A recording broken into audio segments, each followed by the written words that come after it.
기도합니다. 아멘. 예, 오늘은 소유리 문답 93번째 문답의 두 번째 시간을 갖겠는데요. 신약의 성례가 무엇입니까? 이에 대한 답변은 이렇습니다. 신약의 성례는 세례와 주의 성찬입니다. 세례와 성찬이라고 하죠. 성찬입니다. 오늘은 이제 성례가 증거하는 것이 무엇인가 이 부분에 대해서 잠시 살펴보도록 하겠습니다. 성례 자체가 하나의 말씀이에요. 그래서 이 성례가 증거하는 것이 뭔가 이걸 한번 살펴볼 텐데 보시면 그리스도께서 희생 제물이 되어 온전한 제사를 드리심으로 의식이 더 이상 유효하지 않게 되었습니다. 한번 저를 보시면 이제 그리스도께서 십자가에 죽으시는 그 희생 제물이 온전한 제사 또 영원한 제사가 되었다고 히브리서에는 나오는데, 그로 말미암아서 구약의 제사 의식들이 다 예수 그리스도의 십자가 사건 안에 다 흡수되었기 때문에 이제 더 이상 그것이 유효하지 않고 이제 완전한 제사가 왔기 때문에 이제는 그 완전한 제사를 의지해서 이제 하나님께 나아가게 됐다. 그런 점에서 구약의 의식들이 이제 다 사라졌죠.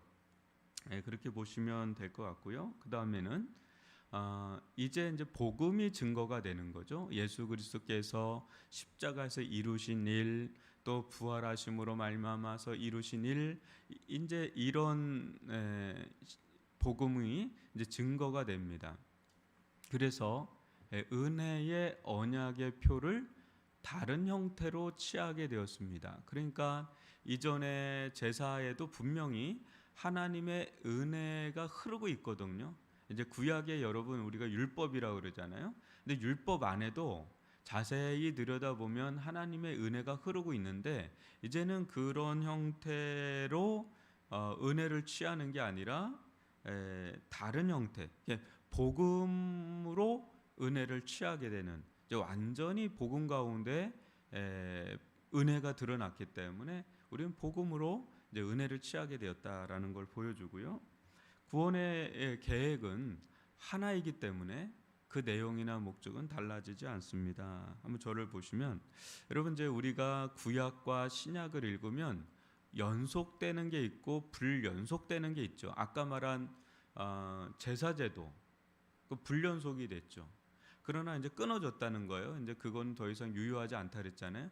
그러나 그 안에 그것이 의미하는 게 예수님의 십자가 사건에 다 이어졌고, 그러니까 그게 이렇게 이어지는 거죠. 그러니까 불연속되는 것도 있지만 그 속에 흐르고 있는 궁극적인 하나님의 계획과 뜻과 목적은 계속해서 그게 이어져 갑니다. 그래서 그 부분을 우리가 신구약을 읽다 보면은 구약이 신약이 너무 다른데 그 속에 굉장히 이어져 있는 것을 보게 돼요. 그래서 신약의 저자들이 구약의 말씀을 많이 인용을 합니다. 구약이 필요 없다면 인용하지 않겠죠. 이렇게 인용을 한다는 것은 그 계획과 뜻을 그대로 전수해 간다, 이렇게 보면은 된다는 거죠. 그래서 구약의 할례와 유월절 그리고 신약의 세례와 성찬은 믿음으로 된 의를 보증하는 것이다. 그러니까 여러분 구약의 할례도 아브라함이 믿음으로 의롭다함을 받은 이후에 할례가 주어지죠.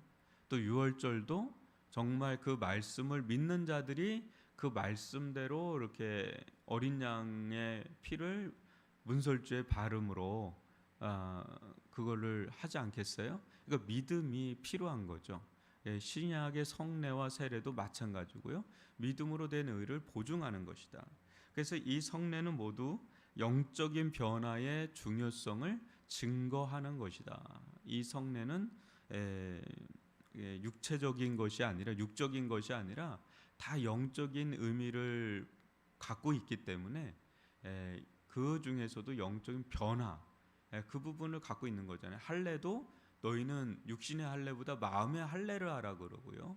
또 유월절도 하나님의 심판을 넘어가는, 또 신약의 세례는 예수와 함께 죽고 예수와 함께 사는, 또 성찬도 마찬가지로 예수님의 살과 피를 먹고 마시는, 그러니까 영적인 변화의 중요성을 아주 증거하고 있는 메시지다, 이렇게 보시면 되고요.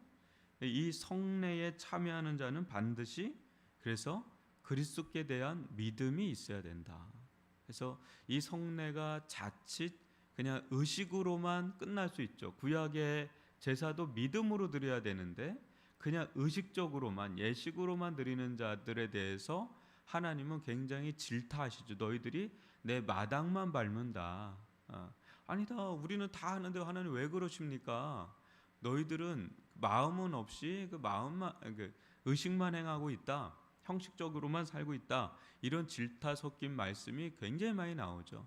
그래서 우리가 성례가 되기 위해서는 가장 중요한 요소는 뭐 준비를 잘 하고 이런 것도 있겠지만은 믿음으로 참여하는 것, 세례도 마찬가지고, 성찬도 마찬가지고, 믿음으로, 그리스도에 대한 믿음으로 참여하는 것, 이것이 매우 중요하다는 것을 오늘 볼 수가 있습니다. 오늘 좀 짧게 했는데 신약에서 증거하는 것, 이 부분은 매우 중요한 구약의 전통을 이어받아서 증거하는 것이다, 이렇게 보시면 될 것 같습니다. 이 성례가 우리 개신교에서는 아주 발달하지는 않았습니다. 오히려 카톨릭에서 예전이라고 그러죠. 그런 부분들이 상대적으로 굉장히 발달해 있어서 도가 지나치죠. 왜냐하면 거기는 사제들만 성경을 볼 수가 있는, 뭐 지금이야 이제 번역이 됐지만 예전에 그 전통을 그대로 이어져 오기 때문에 성화라든지 또 라틴어 성경이기 때문에 일반 평민들은 못 읽어요. 그래서 사제들만의 전유물이었기 때문에 성화라든지 예전 이런 것들이 굉장히 발달해 있습니다.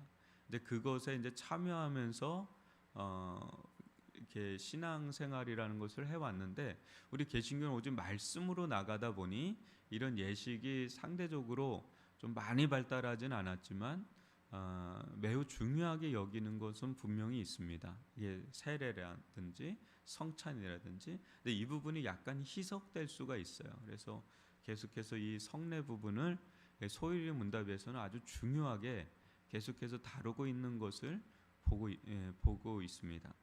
우리 이 부분을 잘 소화해서 우리 삶에 적용하면 좋을 것 같고요.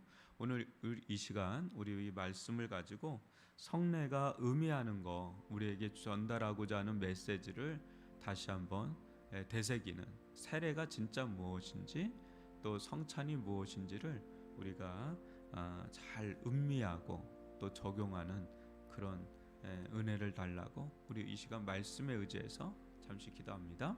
주님께